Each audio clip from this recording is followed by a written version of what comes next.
SPO digital marketing நிறுவனத்தில் part time ஜாப்பில் பணிபுரிய தங்கள் பெயர் மற்றும் கல்வி தகுதியை 9994104160 என்ற எண்ணிற்கு வாட்ஸ்அப் அனுப்பி முழு தகவலையும் பெறுங்கள்.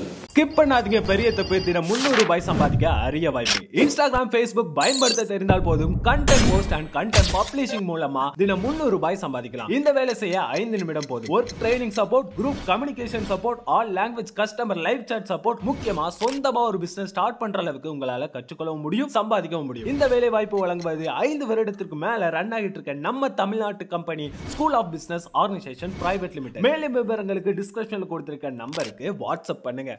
வணக்கம் ஃப்ரெண்ட்ஸ், இன்றைக்கி நாம் இந்த வீடியோவில் என்ன பார்க்க போகிறோம்னா, சுவையான கோதுமை குழிப்பணியாரம் எப்படி செய்யலாம் அப்படிங்கிறத பார்க்க போகிறோம். ஃபஸ்ட்டு மண்டை வெல்லத்தை பாகா காய்ச்சி எடுக்கணும்.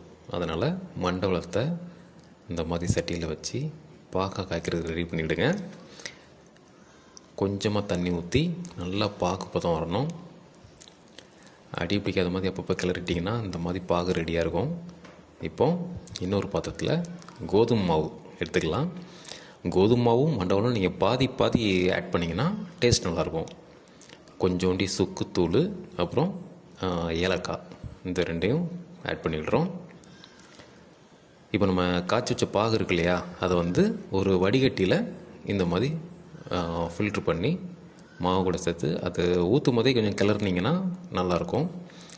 இந்த டிஷ்ஷில் மெயின் ஸ்டெப்பே இதுதான். நீங்கள் பாகு வெல்லத்தை பாகா காய்ச்சி மாவு கூட சேர்த்து கிளறிட்டீங்க அப்படின்னா அவ்வளோ சாஃப்டாக இருக்கும். நீங்கள் அந்த சாப்பிட்டு பார்க்கும்போது தெரியும் எவ்வளோ சாஃப்டாக இருக்குன்னு தெரியும். பார்த்துக்கிடுங்க. அந்த சூட்டோடே அப்படியே மாவை கிளறிடுறோம். நமக்கு ஊற்றி எடுக்கிற அளவுக்கு பதம் வேணும், மாவு பதம் வேணும். அதனால் அந்த கட்டியானதுக்கப்புறம் கொஞ்சமாக தண்ணி சேர்த்து நம்ம அந்த மாவு பதம் வர வரைக்கும் கொஞ்சமாக தண்ணி சேர்த்து ஆட் பண்ணிக்கலாம். இது சூடு ஆற விட்டிங்க அப்படின்னா தண்ணி சேர்த்திங்கன்னா அந்த மாவு பதம் வராது, அப்படி கட்டி பிடிச்சிரும். ஸோ அந்த சூட்டோடு கிளறி முடிச்சுட்டு உடனே கொஞ்சம் தண்ணி ஊற்றி மாவு பதம் வர்றதுக்காக இது இப்போ பார்த்திங்கன்னா கடைசி வரைக்கும் ஒரு மாவு கூட கட்டி பிடிச்சிருக்காது, அவ்வளோ நல்ல மாவாக இருக்கும். ஸோ ஓரளவு நமக்கு நல்ல மாவு பதம் வந்துருச்சு. இந்த மாதிரி பதம் வந்துருச்சுன்னா நமக்கு ஊற்றி எடுக்க ஈஸியாக இருக்கும். அந்த சூடாக 10 நிமிஷம் மூடி வச்சுருவோம். இப்போ பணியாரக்கல்ல அடுப்பில் வச்சாச்சு. நாங்கள் நெய் சேர்த்துக்கிட்டோம். நீங்களும் நெய் யூஸ் பண்ணி பாருங்கள், அவ்வளோ டேஸ்ட்டாக இருக்கும். இப்போ ஒவ்வொரு கல்லையாக மாவை ஊற்றி எடுக்கணும். மெயினாக தீயை சிம் பண்ணி வச்சுக்கிடுங்க. ஹை ஃப்ளேமில் வச்சிங்கன்னா ரொம்ப தீஞ்சிரும். நாங்கள் சிம் பண்ணி வச்சுமே இந்த மிடில் இருக்க அந்த 3மே கொஞ்சம் தீஞ்சாப்பில் தான் வந்துச்சு. சைடில் இருக்கிறதுலாம் கொஞ்சம் லேட் ஆகும். அது மாதிரி நல்லா ப்ரௌனிஷாகவும் இருக்கும்.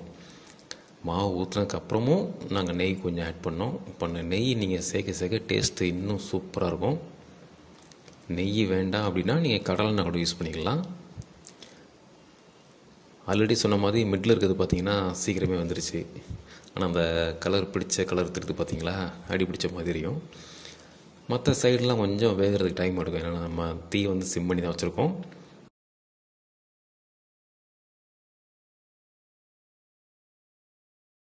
ஒன் சைடு வந்ததுக்கப்புறமா நம்ம மாற்றி போடலாம். இப்போ நம்ம பார்க்கும்போதே தெரியும் அந்த ப்ரௌனிஷ் கலர் இருக்குது இல்லையா.